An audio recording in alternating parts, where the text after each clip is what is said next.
Well, hello, everybody, and welcome to the last day of the e-assessment question virtual conference. I hope those of you who've been following us either on individual days or throughout the whole session have found what we've presented to be of interest, value, and useful to you. The feedback we've had has been really great. And I know that you're going to enjoy today's session. We have John Kleeman speaking to us, and then something that members have been asking us for quite a long time, which is a panel of the UK regulators. So I know that's going to be a really good session. I'm going to hand you over now to Emma Hall, who's going to be our chair for today, and she'll take you through the programme. So welcome, Emma. Hi, everybody, and welcome to our final session of the e-assessment virtual conference for 2020. I'd just like to give a kind of special thank you to those who's been with us throughout the 3 weeks of the conference, and also a welcome to those who may be joining us for the first time today. So today's theme is privacy and regulation, and we've got some really interesting sessions planned, which I'll talk through in a moment, and I hope that everybody will find it really interesting.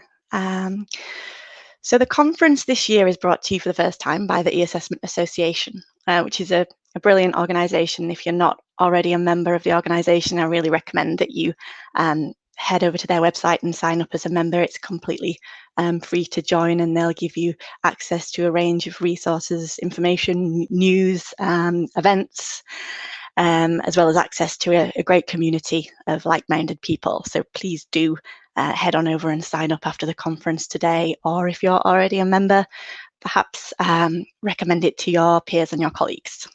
Okay, so just to kick off the session today, we've got a message from our headline sponsor, RM Results.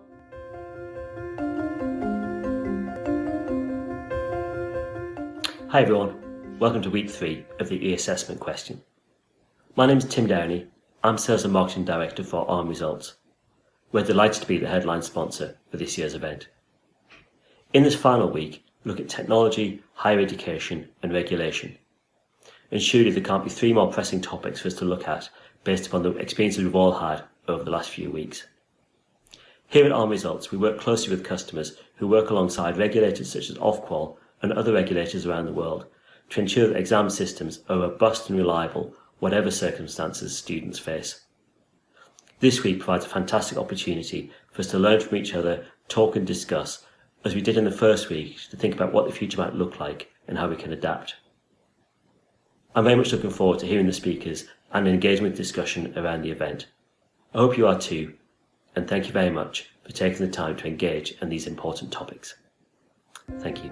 Bye-bye.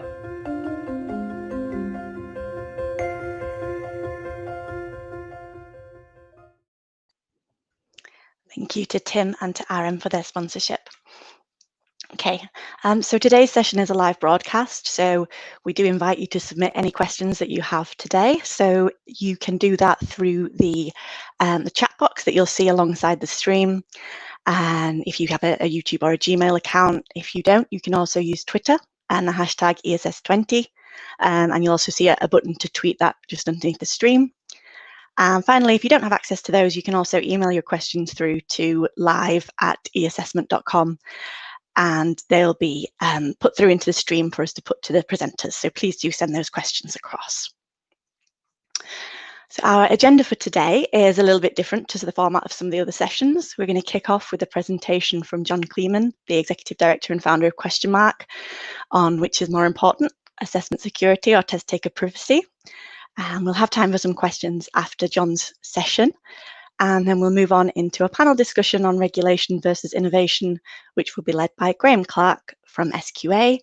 And I'll leave it to Graeme to introduce those panel members as we get into that session. And we'll then have time for a final Q&A before we close out for the day and the conference. Okay, so I will shortly hand over to John for his session here. Thank you, John. Thank you, Emma, and thank you, Graeme, and well done. I'm really impressed by the e-assessment association, and it's been a very professional conference. So I'm going to speak to you this morning. Good morning, everybody, about which is more important. So is it more important assessment security or test taker privacy? And I don't want to spoil the surprise, but the answer is going to be that both are pretty important, as I'm sure you can gather. So for those of you who don't know me, I left Cambridge University in the 1980s, early 1980s, and worked for 5 years for a software house in London. And this was the time that everybody was setting up. Apple had done it and all sorts of other people were doing it to set up their own business, sort of writing software or building things in their back bedroom or their garage. And so after I'd left the software company, I literally wrote the first version of the Questionmark software in my back bedroom. I never really planned to set up a company, but I took it round to some publishers, and I think the best offer I got for a year's work was £3,000. So I realized that I had to set up my own company, and that's how Questionmark got founded. And over the years, obviously, test security is a crucial part of anything in the assessment industry, but I've really got very interested in privacy. I think as the testing industry, we have a lot of responsibility to care about our test takers. Obviously, if you pass a test, it's fantastic, and you might want the whole world to know. But if you fail a test, you really don't want the whole world to know. You want it to be private between yourself and the testing sponsor. And I think we have a responsibility to care quite deeply about privacy, and so I've got involved with it over the years. And what I'd like to do is start off by giving you some recent news that I'm sure some of you know about, which is that there was a court case in the Netherlands just in June that essentially was about whether online proctoring is legal under GDPR. And I know we call proctoring invigilation in the UK, but I'm using the proctoring term as it's more widely known internationally. And I'll just tell you a little bit about this story of this court case. So because of COVID-19, the university decided to give exams with online proctoring. They're not using the Questionmark software. They're using the software from a company that some of you may have heard of called Proctorio. And this software records students at home, and then those recordings are reviewed by faculty to check that they are people have taken the test without cheating and with integrity. The students complained. They felt it was invasive to video them at home. It wasn't potentially legal under the GDPR. And why couldn't they just trust us to take the exams fairly? The university responded to these complaints. They put a number of privacy protections into place. They restricted access to video to only university lecturers.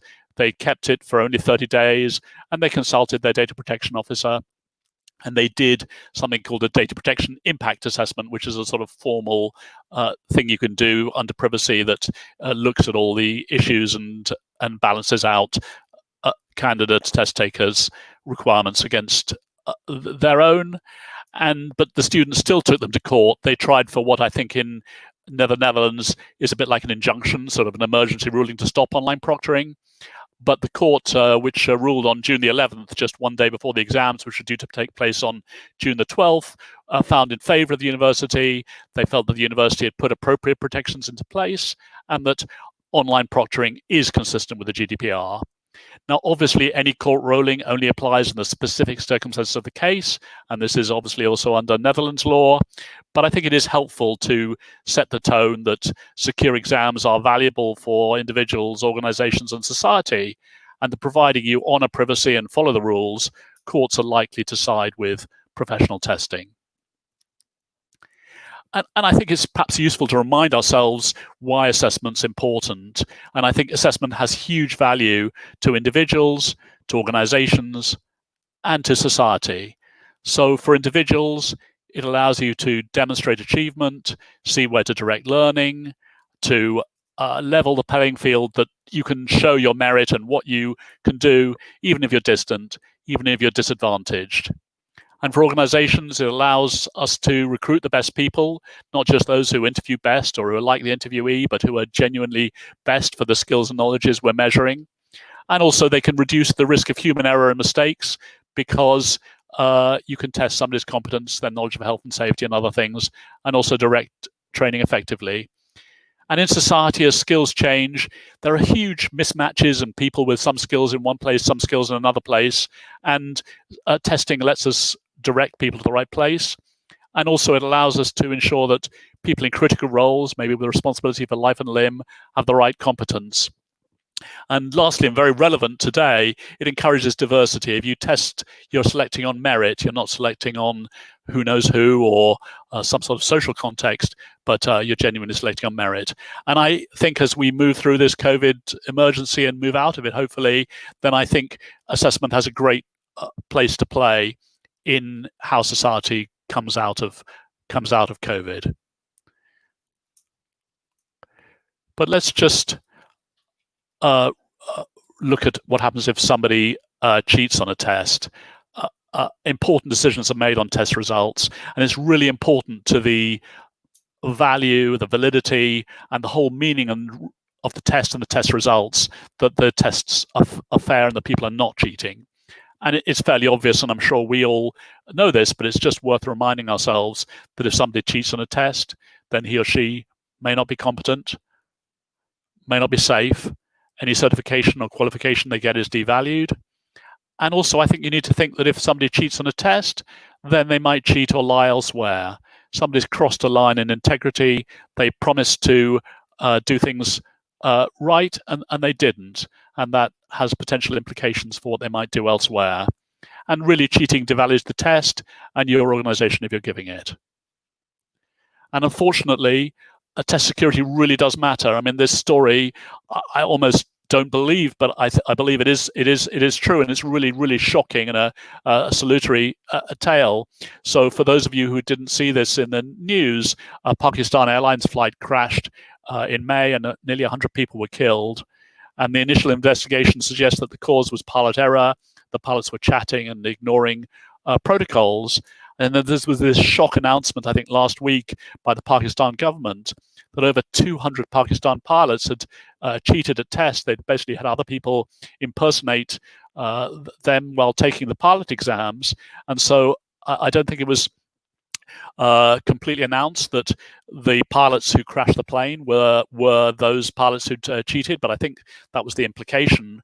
And this is really, really, really shocking and a terrible example of why test security matters. I was speaking to one of my friends in the US who'd done some lobbying for the US government about why test security was important, and they'd kind of used the argument, look, next time you fly away from Washington, DC, do you want to be flown by a pilot who has cheated at their tests? But this was kind of a hypothetical thing, and to see this happen for real is really, I'm sure, very shocking to all of us, but reminds us why test security does matter. And of course, it's not just in developing countries. I'm sure many of you are familiar with some of the scandals in the UK. So a few years ago, there was a mandatory test for construction workers going onto building sites. They had to pass a health and safety exam before they could go on site.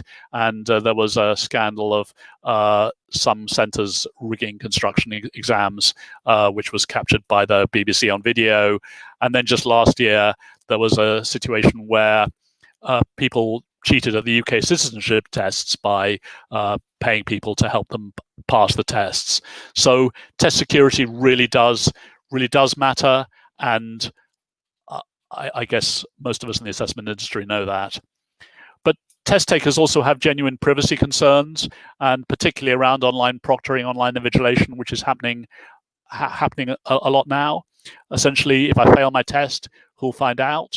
You may be videoing my private space. A stranger will see me at a time of stress. Why should my teacher see where I live?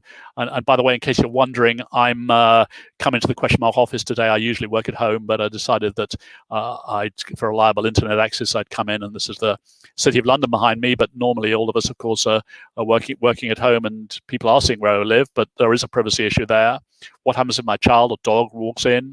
What happens if you're hacked and my video recording is leaked? Does the test put spyware on my computer? How long will you keep my data for?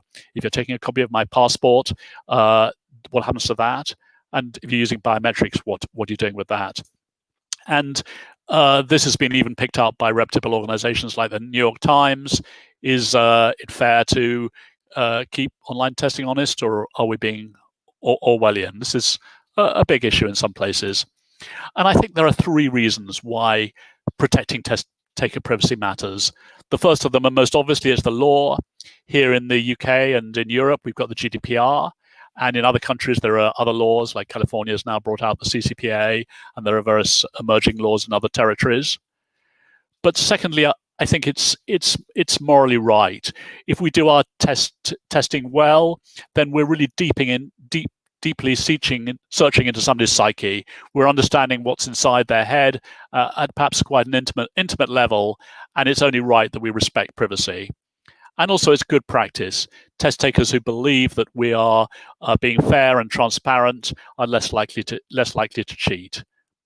And also, test sponsors, testing organizations make mistakes. I mean, we had that really well-presented talk by Jeff Chapman a couple of weeks ago on the English language testing scandal, and none of us are perfect, and testing can make errors. So I'd like to move on a little bit and talk a little bit more about the privacy rules if you're doing online proctoring, online invigilation in Europe, and I'm including the UK in there. And some recent developments here are that in January this year, the European Data Protection Board, which is a sort of conglomeration of data protection authorities, issued some guidelines on processing personal data using video. They weren't aimed at our industry. They were aimed at the general world, including sort of shops and banks, videoing people. But they did have some implications about having to justify video, not keeping video recordings too long, that the testing industry needs to think about and be aware of, because potentially they set the scene for what you need to do or not. Also in May, 3 data protection officers, Cyprus, France, and Spain, issued opinions on remote testing, primarily in education. And in response to this, mostly in response to the European Data Protection Board guidelines, the Association of Test Publishers, who I'm involved with, produced some guidance for the testing industry on use of video. Essentially, they were seeking to counterbalance and complement the European Data Protection Board guidelines to help those using video, both in test centres and in online proctoring, to use it reliably and to have something to stand back on if there's any conflicts or issues. And I'm going to share a little bit of advice from this guidance book, which I was actually the lead writer on. And if you're interested in more, it is available on Amazon or at the Association of Test Publishers website. So 3 things I'm just going to mention before I hand back to Emma and for questions. The first of those is, if you record video, be very careful about how long you retain it for and whether you retain it. If you can, don't record it at all. There are obviously less privacy concerns if you're just taking video and not storing it. But if you do need to keep recordings, ideally, but this isn't practical for a lot of people, delete the recordings after 72 hours. That follows the EDPB guidance. But most test sponsors, if you are recording it, will want to retain it for longer because you'll want to review it, or if there's a cheating allegation later. And if you do that, then you need to set a retention policy. You need to communicate it to your test takers. And you need to document why it's justified. So put in writing the reasons why you need to keep the video for how long you keep it. And also obviously put in strong security to protect the video, and put in measures to deal with test takers' requests. They're allowed to ask for copies of it, or in some cases ask, which you don't have to follow, to delete it. The next thing to think about is legitimate interest. So for those of you, probably many of you know this, but for those of you who are not that familiar with the GDPR, every kind of processing you do has to have a legal basis. So you have to have a reason why you're processing data. And sometimes that could be consent, and that's the one that's most widely used. But consent has quite a lot of issues because people can withdraw it, and there's other issues I'll talk about in a moment. Some of us are able to test in the public interest. If you're a university, you may be able to do that, or if you're a government organization, and that's how the University of Amsterdam justified their use. But for anybody in the commercial world, the usual basis is something called legitimate interest. And what that means is that you're asserting your legitimate interest as the test sponsor to justify taking fraud detection and security measures, of which online proctoring is a typical example. So that's what most organizations in the commercial space use for justifying online proctoring and other security measures. But if you are using legitimate interest, you do need to inform test takers in advance of this, for example, in your privacy notice. And it's also almost mandatory that you document something called a legitimate interest assessment. This is a non-legal document, so you can write it yourself. You don't need a lawyer, but it kind of just documents the rationale. And the European Data Protection Guidelines suggest that you should document past incidences of fraud or cheating to justify video. And I'm sure most people in the testing industry, unfortunately, have those. So put those in your legitimate interest assessment and explain why you have a rationale for keeping proctoring and surveying people while they're taking the test, show that processing is necessary, and consider the test taker's concerns and interests and balance against that. So explain why, for example, only authorized people are able to view the video, that you only keep it for a certain period, and what your justifications are. So if you are currently doing online proctoring and don't have one of these written, then if your basis is legitimate interest, I certainly encourage you to do it. And it can just be a couple of pages, but if you get a regulator inquiry or a complaint, it could be very helpful to have. And the last thing I want to mention is about biometrics and facial recognition. So facial recognition uses biometrics, and that counts as special data under the GDPR, which has special rules. And although there are a few ways in which you can use special data in other ways, for most organizations, consent is the only viable route to use it. And consent has quite a few drawbacks in the testing industry. Firstly, you can't use it if there's an imbalance with the test taker, so that the test taker can't really object. So in the employee-employer relationship, it's not possible to use consent. There's been rulings about that. I think it may be a little bit ambiguous in other circumstances, but it's certainly a challenge. Consent's going to be granular. So arguably somebody could say, look, I'd like to take the test, but I don't want to use biometrics, and you may have to accept that. And also consent must be able to be withdrawn, so people can change their mind later on. And also the European Data Protection Board has suggested that the consequences for refusing consent need to be pretty minor. So that's in Europe and the UK. There are some restrictions on biometrics and facial recognition elsewhere, particularly in Illinois in the US, where there's been a lot of lawsuits recently about state legislation they've got there. And I think Facebook, for example, has just made a $550 million settlement about its use of facial recognition.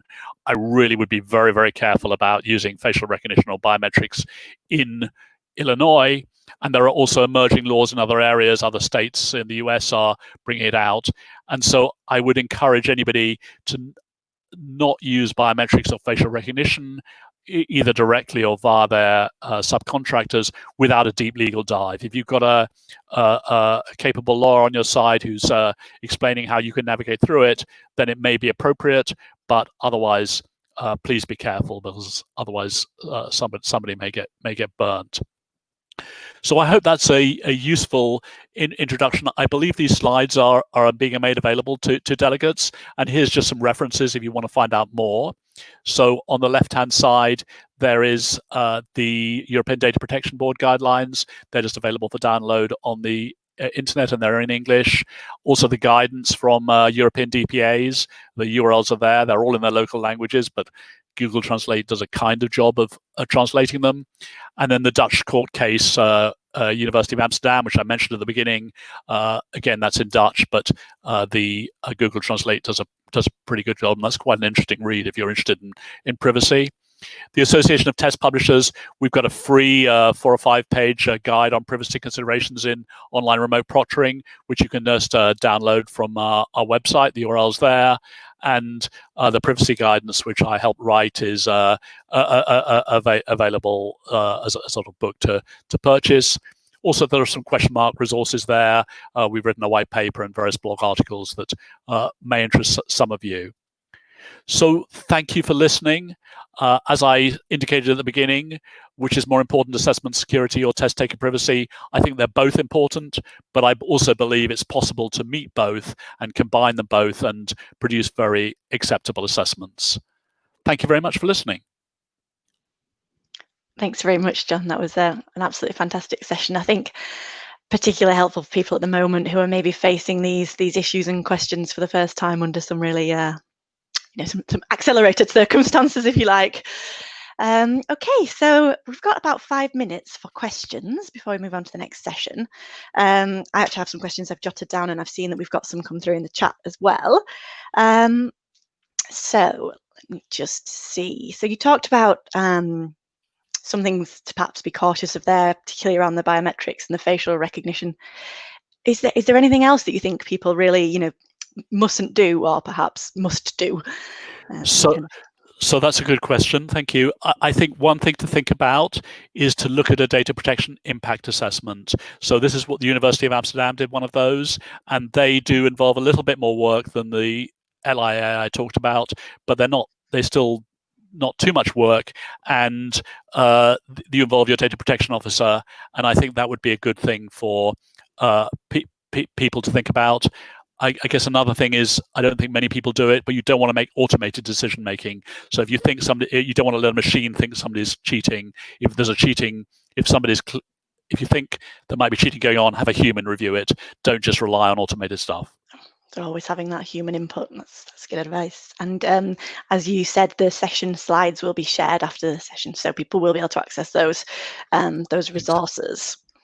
Okay, let's have a look through. We have some comments come in. So one question that's come through was, do you foresee an increase in other court cases? So you talked about the University of Amsterdam case. Do you see others coming forward like that? Well, only time will tell. I guess I would say I hope not. But if there are, then the sensible thing to do is just to prepare sensibly. I think the University of Amsterdam did a really good job of that, and just follow good practice of your privacy team or your legal advisors, and then hopefully if there are court cases, you'll be able to defend them. Because really, we're about being fair and equitable to everybody. That's what we're in. Most of us are in business to do, or people want to test fairly, and I think it's just about taking those precautions, isn't it? And is there any kind of a starting point you'd recommend? I mean, there were a number of resources that you shared, but is there anything you'd say, if people are looking to implement this and they're not sure where to start or where to get advice, is there anything you particularly recommend? Well, I do think it's sensible to talk to your vendor. I'm sure that BTL have a lot of advice available to their customers, and so do other vendors.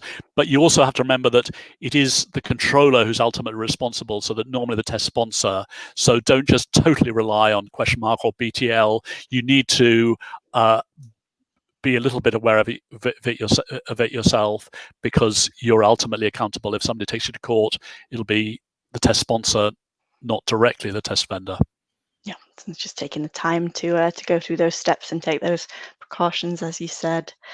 Okay, there was some conversation in the chat. There's some great chat going on there during the session. I think the discussion was around the option for not recording, and how that's perhaps difficult for some organisations who need those recordings as evidence for their boards. I mean, is there anything you'd like to add on that in terms of scenarios? I do think that many organisations do need to record. There are a few that don't need to, but I mean, oral exams that you need to keep is a great example. And I think just document what your retention period is, allow people to potentially object, potentially ask for deletion if they're allowed to, and just follow the rules, and you should be okay, and justify what you're doing. Yeah, that's great advice. We've had a few more questions come in. Okay, so we have a question from Jeff Chapman. With contract cheating issues for essays and coursework, can better privacy practices help protect learners and exam owners from those kind of services? Good question. I don't know if privacy is going to help there. I'd love to hear Jeff's own answer to that. If he put in the chat window, I'm not quite sure. Yeah, definitely something to think about there. Okay, and then I think we've probably got just time for one final question. So how do you think we can innovate as an industry with so much legal uncertainty? So that's another great question. I think we have to innovate, and I think there's a huge amount of potential for all sorts of things, including biometrics and automated AI and other things. And I think we just have to innovate and just recognize there is some legal uncertainty and legal challenges. But I'm sure that the industry in 10 years' time will be a lot advanced from what it is now. Yeah, definitely. And I think people can also lean on resources like the ATP that you talked about, like the E-Assessment Association, and kind of come together, and hopefully we'll make some progress on these questions. Okay, well, thank you very much, John. I think it's time for us to move on to our next session. So our next session is a little bit different. We've got a panel discussion on regulation versus innovation. And our panel is chaired by Graeme Clark, who is Head of Digital Assessment Services at SQA. And Graeme, I'll hand over to you, if that's okay, to introduce yourself and your panel. Yeah, thank you, Emma. Thank you very much, and thank you, John. A really interesting session from John, and I think actually links really well to hopefully some of the questions and discussion in the next part here around regulation versus innovation. And some of those questions really start to touch on those essentials. My name is Graeme Clark, and I'm Head of Digital Assessment at the Scottish Qualifications Authority, or SQA, if people keep forgetting that. We are the national awarding body and regulator for all general and national vocational qualifications in Scotland. And I guess normally when you're at this session, you'd be here physically and we stand up in a panel and you'd be around. But I guess for many of us, this is the new normal, or hopefully normal for a shorter period of time in terms of working at home. And it's fantastic that we've been able to engage in this event. And it also means for this session, we've been able to bring together people from across the UK to really support and collaborate on this work. We represent national qualification regulators from across the 4 nations. In each jurisdiction, the regulators have actually significantly varying remits and roles, but still fundamentally focused on the same overall purpose. That is, to safeguard the interests of learners in qualifications and assessments. Actually, for a number of years, the 4 national regulators have worked together to discuss and collaborate on activity to grow our understanding of the impact of technology upon learners within a range of qualifications and contexts, and share that with awarding bodies and stakeholders. As far back as 2007, and I was involved in this, so it takes me back a bit, we released the E-Assessment Guide to Effective Practice, 164 pages of rich and useful information and advice. In fact, SQA and CCEA are the only 2 organisations with still the same name. It was ahead of its time, as not only was the awarding body market, but also centres, teachers and learners were not quite ready for that actually. However, the world of technology and assessment has moved on significantly since then. COVID and lockdown has provided the opportunity for a further step change. So I think this session is really appropriate at this time. The session title is Regulation versus Innovation, and you may read it as if these are issues which conflict, when actually they are more closely linked than we may have think or may have experienced over many years. I guess that most individuals and organisations involved in e-assessment would say that learners were also their main focus, seeking to enhance and improve the quality of the assessment experience through use of technology. But what I'm going to do is I'm going to give each of the panel members an opportunity just to give a little bit about who they are and their organisation, but also their outlook at the moment around this whole notion of regulation versus innovation. So first of all, I want to invite Gareth Downey from Qualifications Wales to introduce himself. Great, thank you, Graeme, for the introduction. Good morning, everybody. I'm just going to spend the next few minutes just introducing myself, the organisation I work for, and to give you a general outline of our organisational position on innovation within the regulated qualifications market in Wales.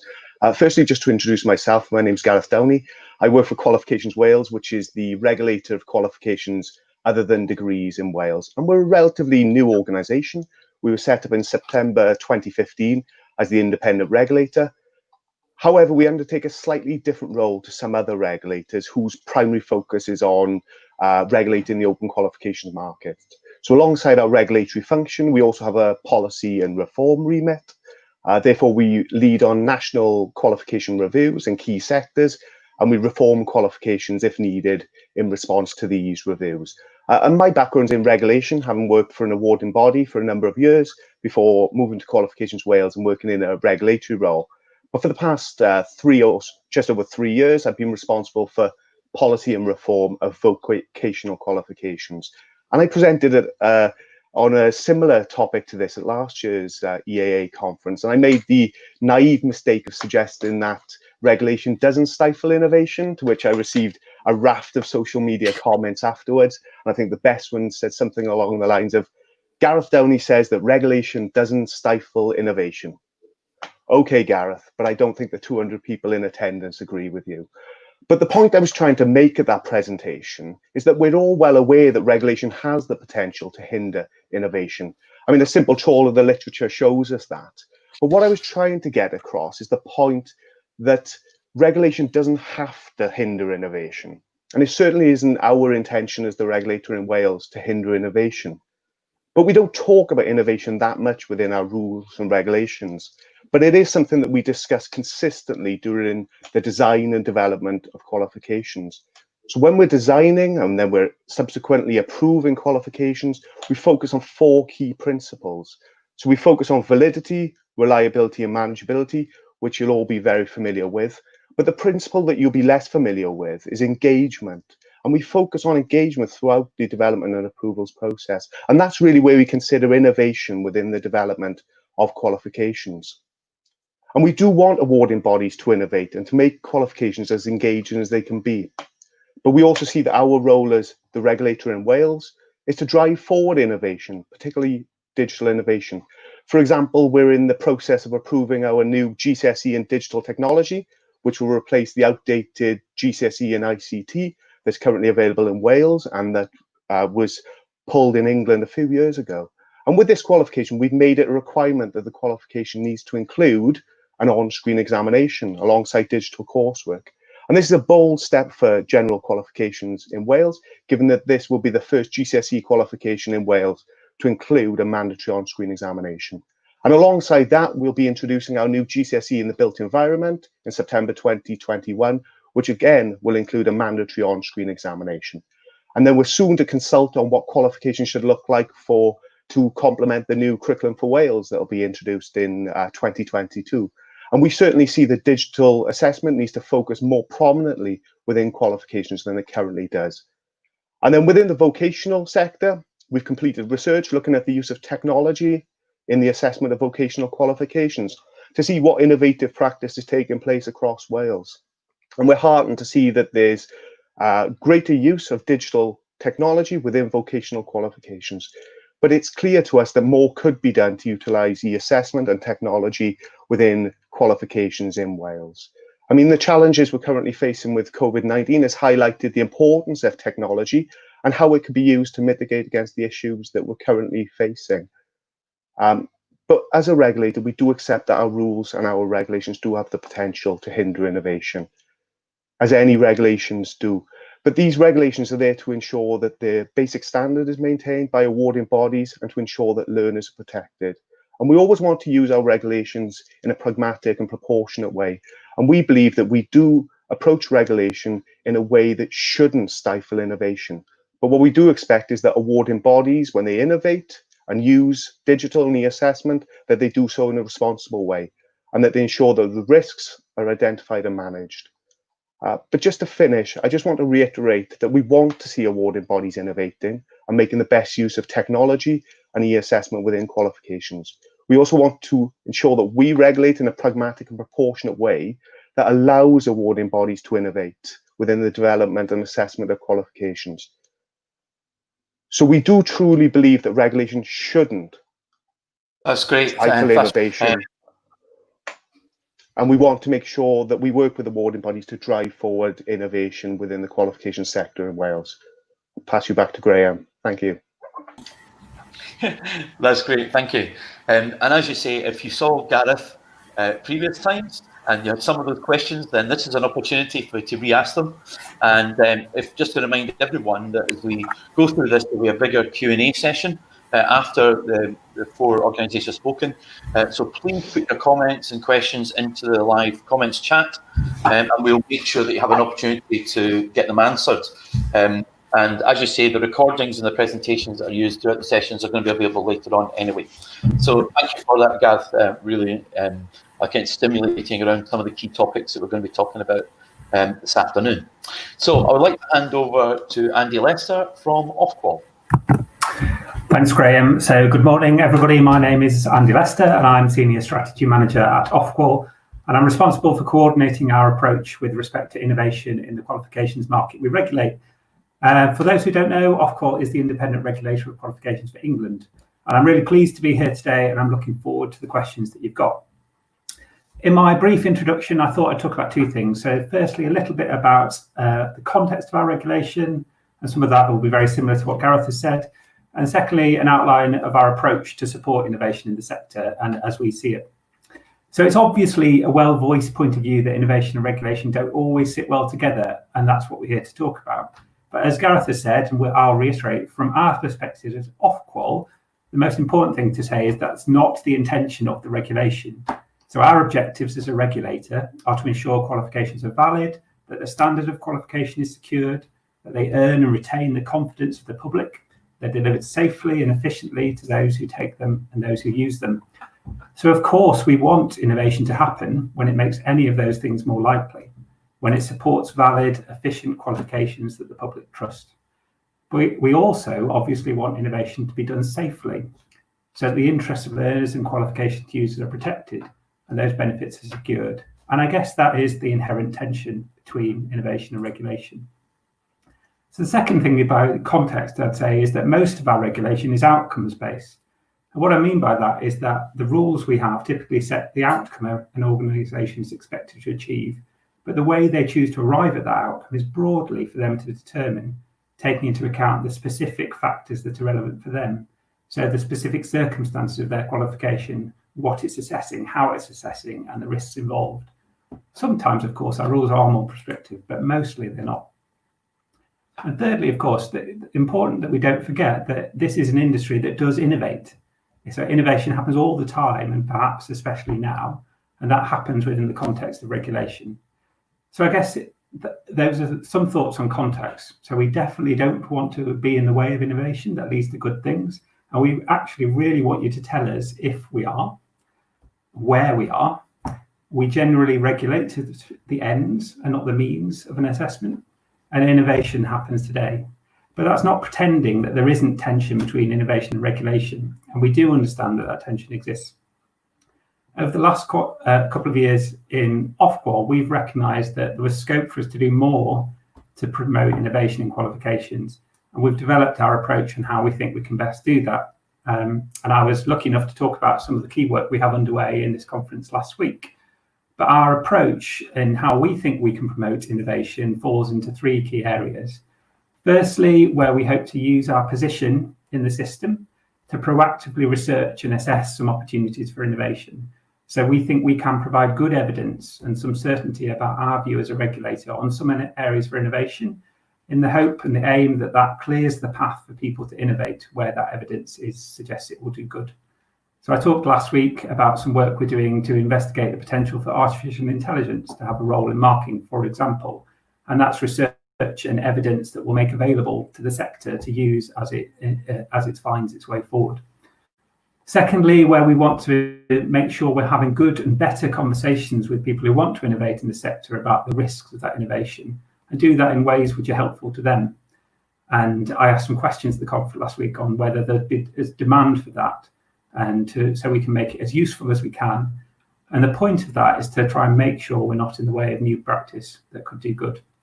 And lastly, our approach involves highlighting good and innovative practice where we find it, to make it more likely that it'll be adopted. So examples of the work we've done there would be things like we've researched good practice into online standardization, which we've published and communicated and have now embedded into some of our guidance. And at the moment, we're doing some work looking at good practice in assistive technology. So we do recognise the scope for tension between innovation and regulation. And as we've said, and I'm sure others will say, that isn't the aim of the regulation. And our aim is to promote innovation in the regulated qualifications market. And we hope to do that by ensuring our research helps clear the path for innovation in some selected areas, by working hard to make sure we're not in the way, and by shining a light on good practice where we find it. But it'd be really interesting to hear and be involved in the discussion we have today on some of the challenges that you are facing. That's great. Thank you very much, Andy. And I think, as you say, some commonality, as you would expect, with Qualifications Wales and with Gareth's input, I guess, and very much, and certainly my experience, I haven't been involved in some of this work for many years, is that the outward view of them being in conflict is not the reality of actually of what the intent and aim is of the broader regulatory activity. So anyway, so thank you for that. So we're going to move across the Irish Sea, physically as well, actually. So I'd like to hand over to Roger from CCEA.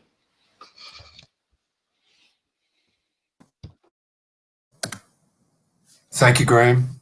And thank you to Graham Hudson and the e-assessment conference for the invitation to participate today.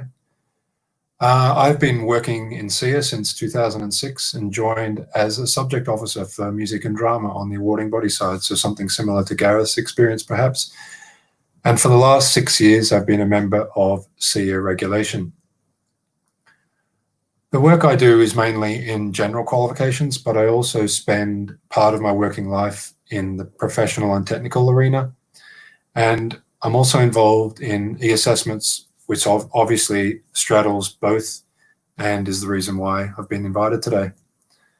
One of CCEA Regulation's remits is to regulate all qualifications made available in Northern Ireland. For the last 15 years, CCEA Regulation has been formally involved in encouraging the use of and removing barriers to innovation in the delivery of qualifications.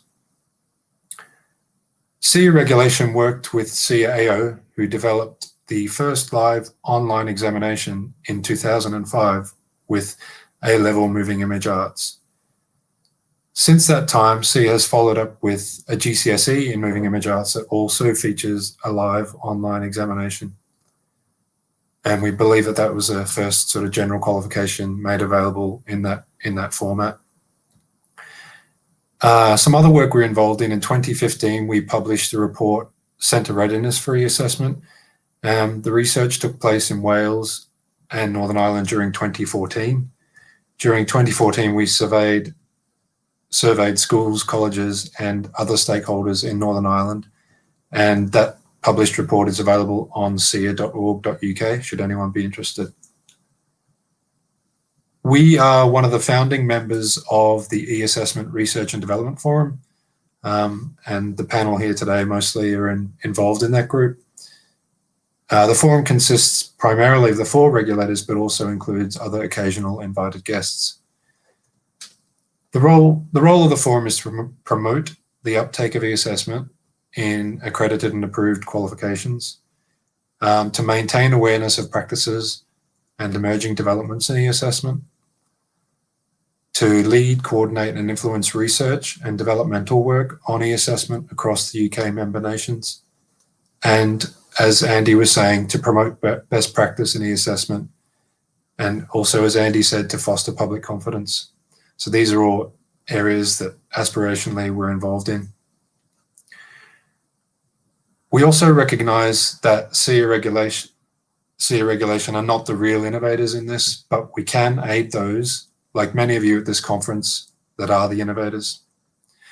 Our role is to use research to inform our views and policies, be that our own internal policies or policies that are governmental, so that unnecessary barriers can be removed. So regulation and innovation in the best instances should work hand in hand, although I recognise it's maybe more difficult when we're social distancing. The regulator's role in this, of course, is to protect the interest of all stakeholders and especially the interests of the learner. So without duplicating with that which has already been said, I'll hand it back to Graeme, and as Andy said, happy to take questions at the end of the panel. Thank you.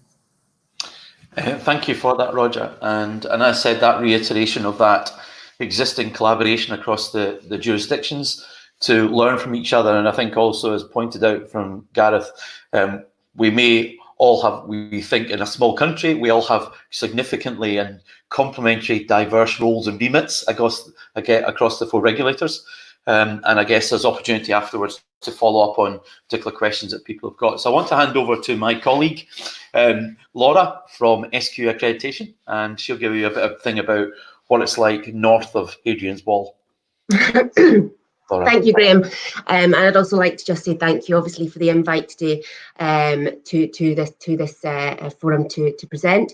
So my name is Laura Walkerdine. I am the Senior Regulation Manager for SQA Accreditation. Now, I just want to make that sort of slight distinction because it's something that we're always trying to overcome. Yes, I am part of SQA as a corporate body, but we are a very separate and distinct division within that corporate body. So as Graeme's highlighted earlier, SQA awarding body is the arena that he works under, as obviously the regulator, self-regulator for national qualifications in Scotland. Our focus within SQA accreditation is very much the regulator of vocational qualifications for Scotland. So that's our full focus is around vocational qualifications. And in fact, we're actually the owner of the SVQ brand, which is 30 years old this year. Just wanted to get that in there. So like I say, it's very much a sort of triangle, I would say sort of triangle structure with SQA corporate, and then a dotted line between ourselves, SQA awarding body and SQA accreditation, between our two separate functions. And we operate as set up under the Education Scotland Act 1996. And I think SQA accreditation falls under Section 3 of that Act, which sets out our distinction. So we do regulate roughly about 38 awarding bodies at the moment, and their vocational qualifications, with SQA awarding body being one of the awarding bodies that we actually regulate. So just a bit about our sort of current position on innovation with regards to the vocational landscape. Obviously, a lot of our qualifications, SVQs, are developed and based upon national occupational standards, and are developed by, SS standard setting organisations, councils, bodies, and approved by ourselves. And I suppose we work on the assessment strategy. Now, innovation happens, it's happening all the time, but for us, our position is that as long as any innovation sits comfortably within the assessment strategy that we've accredited as the regulator and SQA accreditation, then in the main, I would say we're happy to have oversight of that, as long as, again, the common themes that the other regulators have been talking about, the validity, the reliability of the assessment isn't compromised in any way, and also the fact that we can still go out and quality assure what is being proposed. So obviously with COVID-19 accelerating everything, we're seeing a lot of new ideas coming forward, and for us it's about sort of seeing what they look like in practice and asking the question, well, okay, it seems to sit within the assessment strategy. How can we, as the regulator, quality assure that? Because we don't just go out and audit. I look after our team of 6 auditors, and we don't just go out and audit the awarding bodies that we've approved to deliver our accredited qualifications. We also go out and we visit their centres to make sure that the awarding bodies are doing what they say they're doing on the ground. Now, some of the challenges that we've been facing of recent is awarding bodies coming to us and saying, we need to get through this. We're proposing that we do this. Now, like I say, for SVQs, if it sits within the assessment strategy, in the main, we're quite happy, but we also regulate other qualifications that awarding bodies have come forward for approval with ourselves, that they've developed themselves. So we need to have assurance that, okay, if you're going to do remote proctoring or online invigilation, whatever the the varying terminology, how do we have access to that? Whereas before we would go out and sit and have oversight of an exam in a room, we would sit there and we'd see the beginning to the end. How can we do that in this digital world? Can we just drop in as some sort of moderator? So it's sort of these challenges that we're facing. But again, like I say, as long as innovations align with our assessment, with the assessment strategies that we've accredited, and can achieve the outcomes, the end outcomes of competency, because obviously at the end of the day, what we're looking for is workplace competency. Like I say, in the main, that we're happy. given that there's no serious sort of health and safety implications or integrity of the qualification implications, we're happy to see what that looks like in practice. And where we have concerns, because we take a holistic approach and use principle-based regulation, where we have concerns, we can raise those concerns with the awarding body and work together to iron out those issues and concerns that we have. So for the regulation versus innovation question, I suppose for some qualifications, vocational qualifications, that is fine and it does work. I mean, we see awarding bodies using, online multiple choice questions, for example. I think for us, where the concern would be, or any concerns we would have, would be around simulation. At the end of the day, you can't simulate virtually or digitally cutting somebody's hair. And at the end of the day, the qualification that a candidate earns has to show that competency and provide assurance for public and ourselves that they're competent to undertake that workplace role.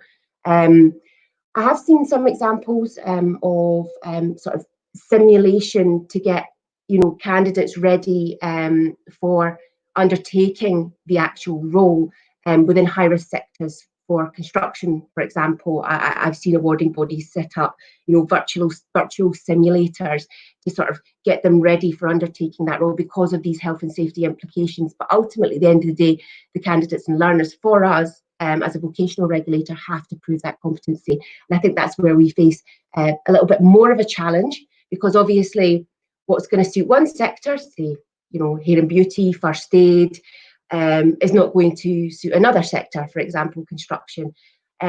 So it's a movable feast, but it's interesting and it's varied.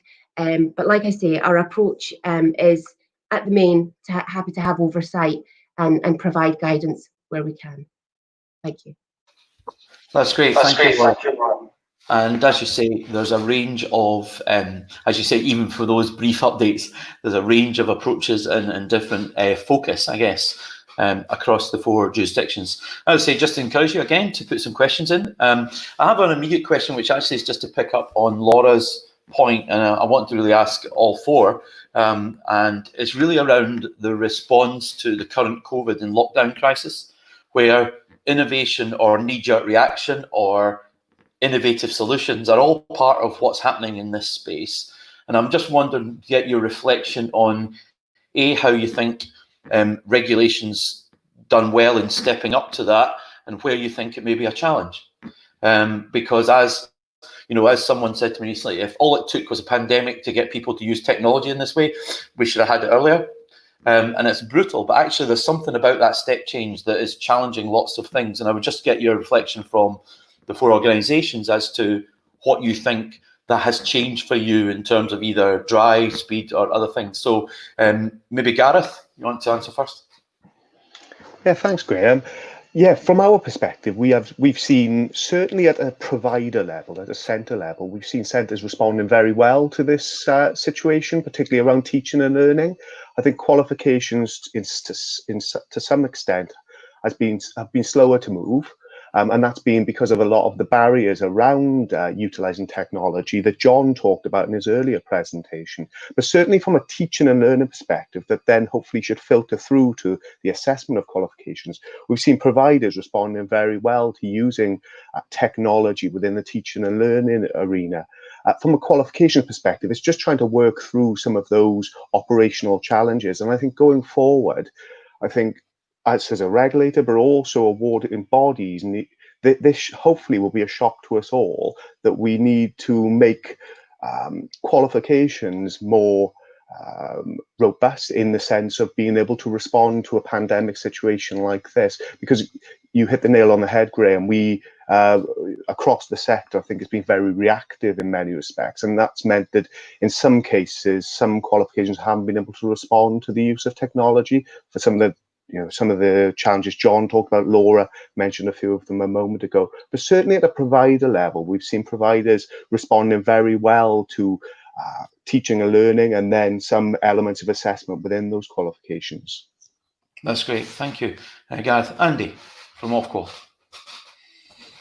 Thanks. Yeah. So I guess, so our starting principle has been that the we've introduced an extraordinary regulatory framework, and the principle of that is to enable as many learners as possible to receive a result this year, so that they can get on with their lives, which is the point in which they took the qualification in the first place. So, and in order to do that, our framework encourages or requires organisations to adapt their qualifications when it's safe for them to do so, and it can be done validly, and where calculation of result isn't appropriate.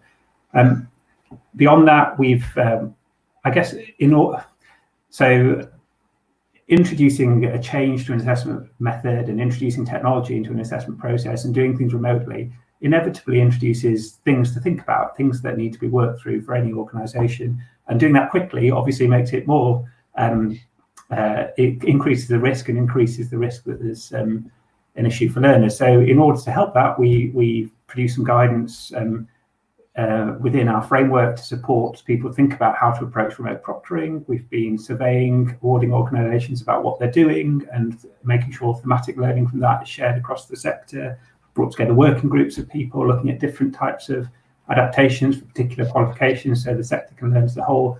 I guess we've been trying to use our convening power, if you like, to ensure that the industry can learn in the face of these extraordinary circumstances. But there is a challenge for regulators. So a regulatory process, to change a rule for a regulator involves extensive consultation, quite rightly. That's really important. It involves research evidence-based decisions, which means that it doesn't happen overnight. But I think our approach has been to try and be as flexible as we can and try and make sure we're using all the tools we can to bring the industry together, and so that it's as consistent and people are learning across the sector as well as we all can in these circumstances. Okay, that's great. Thanks, Andy. Is it okay, Roger and Laura, if we move on? There's quite a few questions coming in, and then we can maybe come back to that COVID one. One of the questions is, and maybe for Roger particularly, is do you find it a challenge to keep up with the pace of innovation and tools becoming available in the whole digital assessment space? Do you think that's a challenge for regulator, Roger? I think it is, and partly because of the point that Andy raised, is that the innovation is there, and that's great, but it has to be in a way that does no damage wherever possible. So there's all those considerations that need to be made, research, security, things like that. So it's a balancing act, and I think obviously in this current climate, people are thinking more creatively and quite quickly as well, to try and find solutions to problems. Obviously with, technology being able to, step into that void and potentially help. But I think it is hard to keep up. And obviously the way that I suppose regulators keep up is where it comes to a head that an awarding organisation makes a proposal, or there's a dialogue going on between the regulator and awarding organisations, so that we can be made aware of it. But I think as Andy said, for awarding bodies, one of the good ways obviously is to start that conversation with us if there's things that are proving to be barriers or obstacles in delivering these things. Yeah. Okay. Laura, do you got anything else to add to that, Laura? Yeah, I suppose for ourselves, obviously, again, going to that the vocational element that we oversee, I think the innovation, like you said, is there. The challenge for us around that, I think I would say, is more sectoral. Because as I said before, one size, is not going to fit all. So for what can work for maybe a health and safety qualification, that would be quite a valid and reasonable approach. But for a Sparky, for example, going out and rewiring a house, we really need that workplace competency, and what those innovations would look like around assessing that. And I don't think, I don't know. It would be watch this space, I suppose. But in the main, my gut feeling is that there are certain qualifications and certain sectors where if you're going to certificate, you need to be confident that you're certificating an individual that is competent to do the job. Otherwise, there's a whole other raft of risks down the line in terms of them going out and doing their job. So yeah. Yep. I completely recognise that challenge of speed for everybody, isn't it? And just picking up on, there's another question which is coming in about following John Kleeman's presentation around remote invigilation. I'm going to use the non-US one, so we'll stick with remote invigilation. The question was related around legal minefield of remote proctoring and invigilation, but I know firsthand that even the four jurisdictions and actually SQA awarding ourselves, we also have a different approach to how support, manage, control, guide, advise around remote invigilation, and particularly at this time, it's become more to the forefront, has it? And I just wonder, does anybody get any particular views in that area about what either broader remit for the regulator should be in helping guide practice, or at least help providers, centres, awarding bodies deal with some of that minefield issue that's there? So if it's regulated and been approved, does that mean someone's liable and all of those things? So anybody want to step up and comment? Gareth, you're nodding. I take that as a yes. It wasn't a yes, Graeme, but I will come in on that. From our perspective, I think it is important that the regulators have a common approach. And we do work as closely as we can together, but I think on something like remote invigilation, which is something that, although it's been around for a number of years and people have been asking questions about it, it's really come to the forefront over the past few months, given the current world that we all live in. But I think it's really about the regulators having a common approach to it, so that awarding bodies, of which many work across different countries, that there's a common approach to it. The way that we've done it in the past is that we've issued guidance alongside some of our rules and regulations that then will encompass some of the more complicated and technical elements of our rules and regulations. So I think there is a role for us there as regulators, but given that a number of qualifications, particularly in the vocational space, are common qualifications that are offered particularly across Wales, England and Northern Ireland, that we have a common approach to what we consider to be remote invigilation, what we consider to be appropriate mitigations that awarding bodies will put in place for that. But also it's about that wider guidance that would go alongside rules and regulations, which we do accept at times can be complicated to grasp, given that we have so many qualifications. Yeah, understand. Anybody else? Andy? I guess I just I found John's presentation really interesting, and it raised, there are obviously cutting edge legal questions in that, isn't it? And so I'm not sure that I would certainly not profess to have the answer, and I'm not sure anyone would here profess the answer. I know that the industry, these are questions the industry needs to respond to as a whole, and we're one part of the industry alongside providers and associations and others. And I was thinking there that the Information Commissioner's Office has its own innovation approach and innovation service, where particular key sector questions can be asked, and they can get specific guidance. And it may be one where there's a route for the sector to ask the question, and we might be one part of the sector asking that. But I don't think I don't think we have or should give all the answers to all the questions, because as we saw, it's cases that have come to light in the last month. It's real, tangible questions, and the expertise resides in the Information Commissioner's Office, certainly in England. I'm not sure quite where their jurisdiction goes to, but. Yeah, and I guess the challenge is that a legal opinion is a legal opinion in the broader sense, and trying to define what's the right answer is really difficult in that space, isn't it? Laura? Yeah, what Andy just said. No, I suppose as a regulator, we aren't lawyers at the end of the day, and what we're all about in SQA accreditation is the integrity of the vocational qualification. So we do go out and audit and we'll audit what the awarding body's done and doing, and we'll audit what the centres that they've approved are doing. And I suppose it's always the regulator's prerogative to ask the question where there is a concern. And I think that in the main is what we are there to do. So we go out and we'll conduct our audits.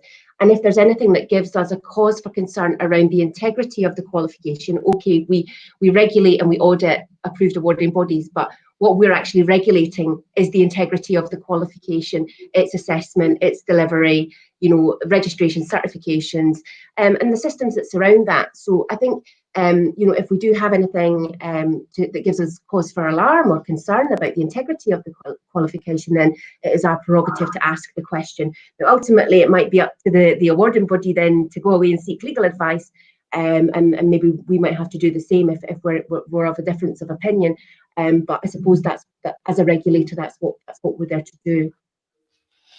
Roger, do you want to add? Nothing really to add there. I suppose just that the general principles should apply. That if something's fit for purpose, it shouldn't make a difference what the medium is. And I think it's important that the principles are still maintained across whatever mode of delivery that an awarding body is promoting or proposing. That's great, thank you. As I said, we've got a number of questions coming in. So next one is, and I guess linked to the fact is that across the 4 countries, we're all distinct and unique and different, and regulations like that. But I guess trying to find ways that's common is really difficult. And this one links to that, which is having a unified approach to enhancing assessment delivery through innovation has to be more positive than a fragmented approach. How can we encourage this when awarding organisations, awarding bodies are actually competitive? So does anyone want to pick up that one? I would say for ourselves, I mean, it's a difficult one because obviously, as the regulator, we have to follow the regulatory's principles, and we couldn't act in a way that would be seen as favouring one system over another system, or one awarding body approach over another awarding body approach. Each awarding body will work within its own sector or sectors to achieve the outcomes for themselves. So it is a bit of a difficult one. I think in terms of, obviously, Andy, it was your comment, but in terms of like shining a light on good practice, if that were to be done, it would have to be mutually agreed. That would be from our perspective anyway. Okay. That's great, thank you. Just linked to actually that one there about shining light, and it talks about obviously ERDF, something around a while in that guide that I mentioned from 2007, back in the annals of history, and actually it's amazing how that's timed. But actually, there's something that regulation doesn't work by itself or stand alone, and you think there's more that regulators, along with awarding organisations and suppliers and providers, can do to help work more collaboratively in this space. Anybody want to pick that up? I think there's an opportunity for all stakeholders to work together and try and take things forward. Something that came into my head from the first question, which we didn't have time to speak about, was that there needs to be a balance between classroom practice and what actually happens in an assessment. So because of that, it's not really appropriate to say, we're going to have you paper and pen books all through the year, and then the assessment is going to be online. So I think because of that, that there's an opportunity there for educational authorities in different jurisdictions to also be part of this whole thing, and to try and make sure that they're moving in the same direction. All of these different parts have a similar goal, or that they can complement each other. Government, local government, and awarding bodies and regulators. Okay, Cynthia, anybody want to pick up on that? Yeah, I was just going to pick up on, we're aware there are lots of other bodies and groups and organisations that are involved in the qualifications market in Wales and elsewhere, who also have a role and may have at times a more appropriate role than we as regulators. As regulators, we don't always have the answers to how to ensure that innovation is implemented within qualifications. We certainly have a key role, but we don't always have the answers. We don't always have the expertise internally, although we can get that if that's what's required. But we've got groups such as the Federation of Awarding Bodies, which brings together the majority of awarding bodies in the UK. We have JCQ for general qualifications. We then have sector bodies within particular sectors, some of which still have quite a strong footprint. So we have CITB, for example. In Wales, we have Social Care Wales as the sector body for healthcare, and they also have a key role in driving forward innovation within qualifications, but within education more widely. So just reiterating what Laura and Roger were saying about we need to have a joined up approach. It can't, as regulators, we don't always have the answers for the challenges that we're talking about today, but we certainly have a key role. But it's bringing in all those other different groups, bodies, and stakeholders to have a sort of a common approach to making sure that technology and innovation is embedded within qualifications. Okay, that's great. Thank you. We have some other, as you mentioned, some other questions. Just want to ask one particular one, and then we'll pick up one more from the stream before we. I'm going to invite John Kleeman to come back to have any final questions, and then hand over to Emma. I just wondered, from your view, what role does the learner's voice? Because as you say, all those stakeholders, and fundamentally, the purpose of regulation is to help putting the learner. And I wondered about what role do you think the learner's voice has or should have on the response of regulators when it comes to approach to innovation? And how do you think we do that? Well, I think that those are two different questions, aren't they? I guess the first is that they should have an absolutely key voice. You know, I think everyone, you said at the start, everyone working in this industry would believe and actually work in the interest of learners. I think that they're also one of the hardest groups to involve. You know, it's not easy to ensure that you have a learner's voice at the centre of what you do. And I'm sure as practitioners, people would recognise that challenge. You know, it's I think one of the things I was just going to say is that we produce an annual survey of perceptions on qualifications in England, and we asked some questions about technology for the first time this year, in particular questions around technology. And the interesting thing is in every one of those questions, the young people surveyed were consistently more positive than all the other cohort of people on both the potential for technology, and they were also less concerned about the risk. So, you know, in this debate about how the industry moves forward, their voice is a key voice in that, and there is, well, it's only one survey and it's only a few questions, and I know some work from Nesta did some work last year which found similar stuff around use of artificial intelligence in education. And you know, we need to recognise that there is the risk of a divergence of view between the learners and teachers, head teachers, awarding bodies, employer groups, and all the other people that are staked in the qualification industry. And we need to make sure the voice isn't forgotten. We need to work hard to do that. But again, it's not easy. There's not an easy answer to how you do that, how you do it well, I don't think. No, and I guess I was reflecting on the fact that there's an office for students in government, and obviously their aim is to do the best for students. So I guess there must be some collaboration between them and regulatory activity, you would hope. Maybe that's a bit naive for government, but you would hope that that's activity. Does anybody else want to pick up on that thing about the learner voice? Remember that those learners, for many people, are saying they think school, but actually remember most vocationals are post-school provision. So there's a whole range of young and old as part of that. So anybody else got any views on the role of the learner and the challenge of actually engaging them in having that voice? Yeah, I agree with what Andy was saying around, I think we all in the room would support the view that learners need to be central to qualifications, the development of qualifications, the assessment of qualifications. And if we take an example that we've done in Wales, we published our digital technology sector review back in late 2018. As part of that, we spoke with over 700 students to get their views about qualifications, how effective those qualifications are, how appropriate the assessments are, etc. And that we had so much useful information and evidence from that to inform the decision to continue to develop a replacement for ICT as a GCSE and A-level qualifications.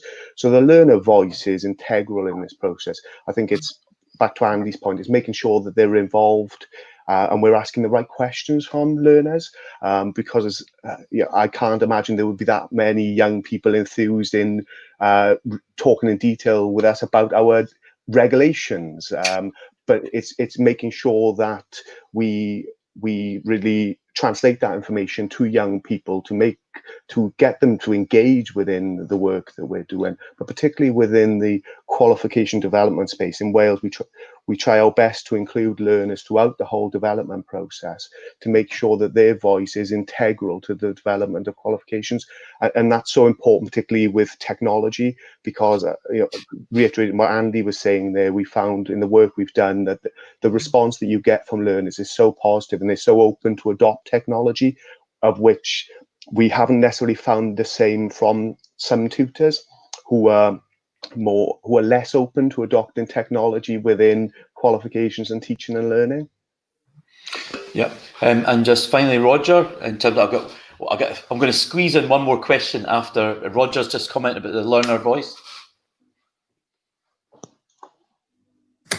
Sorry, I'm happy. I think Andy and Gareth have covered it really well. I mean, I think certainly our experience has been any time that we produce research or work to do with the effective qualifications, that we're always talking to young people. And I know that CEO Awarding Body also does that, for example, when they're starting with new qualifications, that they always visit with student groups. But it's integral to what we do, obviously, and in many ways they're our most important customer. So we need to make sure that they feel some ownership in all of that. Okay, that's great, thank you. And I've got one final question from Jeff Chapman. I'll give Jeff his note just because his name's on the thing a number of times, so that'll be good. So, and it's, do the regulators find it frustrating or odd to see high stakes e-assessment deliver successfully at scale for many years outside of UK general qualifications and for non-UK schools assessment? Or if not frustrating and odd, maybe there's another word that describes how you feel when you see that. Anybody else? Happy for anybody to speak up on that one? So I don't know if I think so. We're on the finalising some research we'll publish soon on the barriers to online on-screen assessment in schools and colleges in school leaving contexts, and I spoke a little bit about that last week. I think what you need to recognise in England particularly is that England as a school context is about as big as it gets in the world. It's hundreds and thousands of centres who have to deploy. It's 50 million people as a country, obviously, but 1.5 million-ish students each year, all doing it in a sessional context in 3 weeks in May. And that is the context of our school leaving assessment system. And the barriers to changing that are not insurmountable, and other jurisdictions have done it, but they exist, and we can't pretend that there's a switch to flick. So I think, I don't think it's odd. I think it's understandable in the context in which these assessments are taken, and we need to understand why, and that's the work we've been doing. And then we need to, as a sector, as a whole, think about what role we all play in moving to address those. And but I think it's assessment is different for different contexts, and it always will be, and the right assessment delivery method and the right mode will always be different. It can be done, and it has been done in other jurisdictions, and there are paths to follow, I guess. We just need to find the right one for each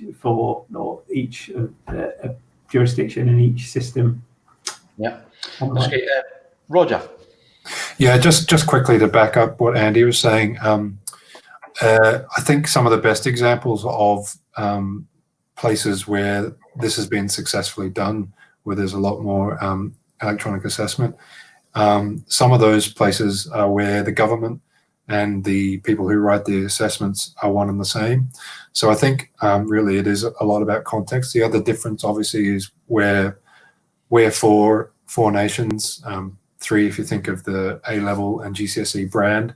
So there is that added complication of two devolved governments and one English government being on the same page with all of this. So I think there are reasons. It is a bit of a frustration. I'm Australian, and I know that there's a lot of instances in Australia, got that in there, where there are sort of electronic assessments happening, and it's been done quite successfully. So, but I do know that there are, we're in a unique, different situation to a lot of the countries who are doing it successfully. So just wanted to add that in so that it's not, and that's not an excuse, but it's just a few more barriers to get over that Andy said aren't insurmountable, by the way. No, that's great. Thank you. It's interesting because obviously, as Laura said, SQ accreditation does the vocational, and SQ awarding, I work for, effectively self-regulate our general qualification provision. And what I would say is it's complicated, but it's actually more complicated than that.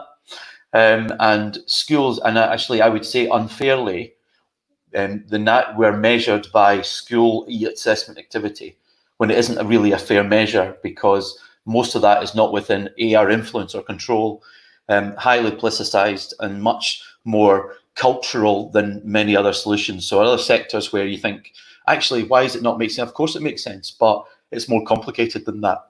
And although that's not an excuse, the reality, I guess. And just a final wrap up here, I guess, what comes out of this is that regulation is a key part of our qualifications and assessment systems. And I guess not just in the UK, but more broadly, but it doesn't stand alone. It stands alongside awarding bodies' responsibility about where does innovation fit within the qualifications. A lot of deliverers. I think there's also, to be honest, things to do with the skills and abilities of deliverers and teachers and lecturers in being able to utilise technology. And finally, the role of learners and our expectation. It's interesting. There's work done about, everybody says learners are always on the phone. You're right. But it's amazing how many of them choose to put their phone down, their computer down when you want to do them another assessment or exam. And actually much work is done where actually it isn't just the same picture of all young people want to do this or all learners. It's more complicated.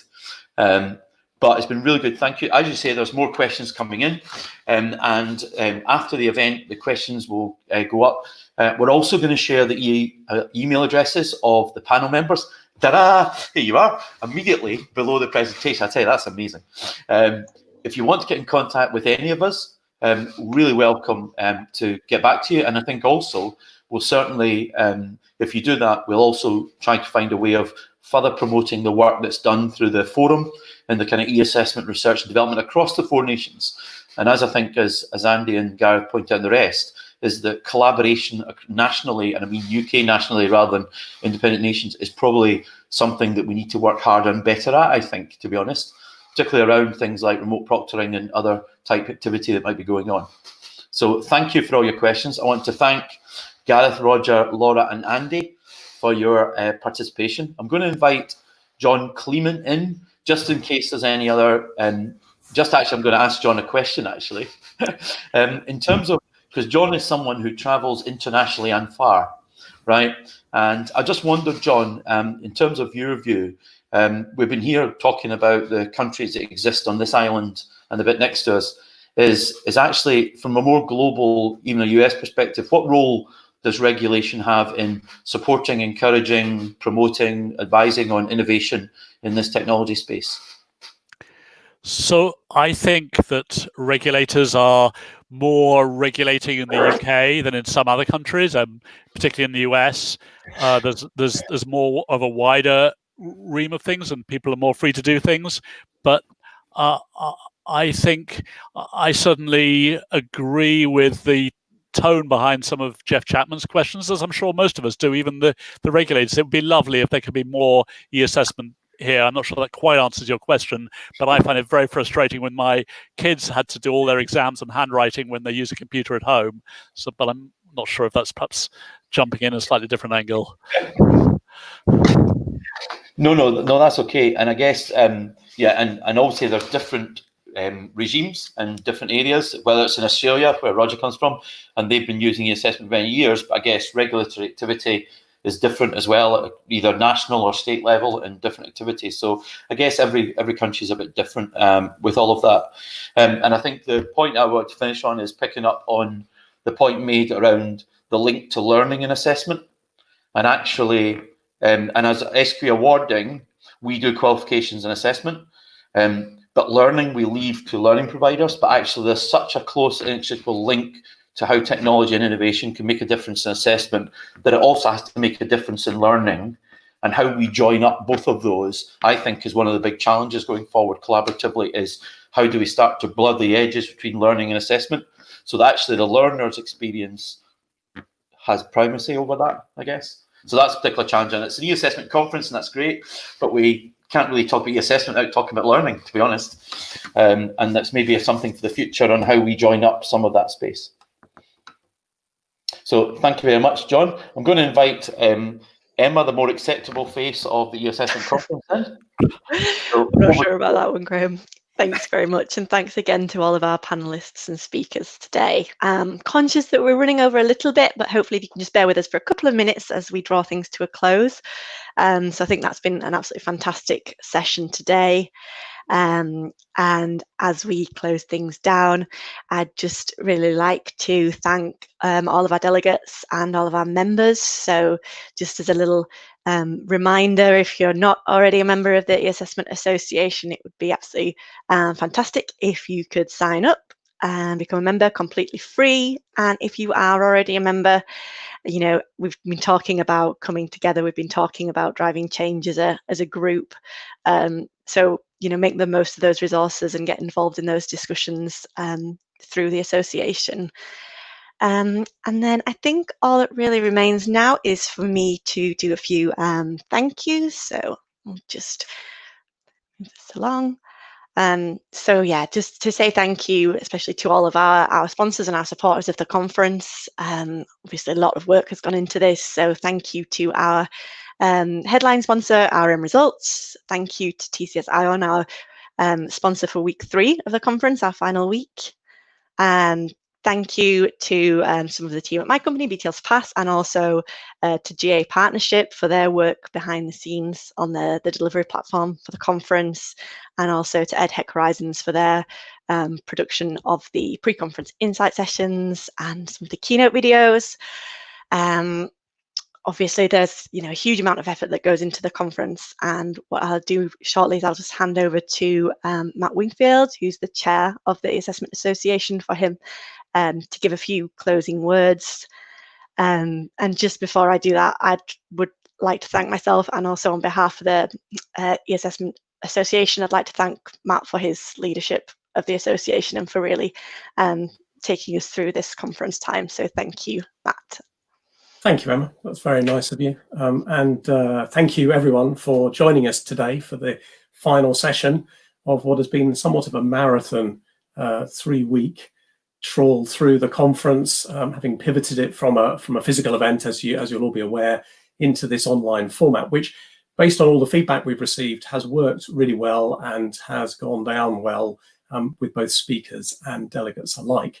I wanted just to wrap things up, a little bit of echoing of what Emma has just said, to send some thank yous out to some specific people who have helped with the conference that you've been able to join over the last 3 weeks. The first is obviously our keynote speakers, Dr. Maren Deepwell, David Phillips, Pete Atherton, who gave us really insightful keynotes at the beginning of each of the weeks of the conference.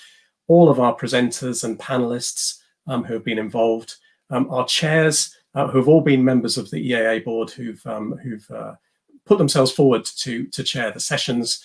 And of course, to all of our delegates, you, the audience who have joined us for these events, particularly those of you who have stuck with us through all of the sessions over the 3 weeks. As I say, a bit of a marathon, but hopefully a really enjoyable one, a really insightful and engaging one.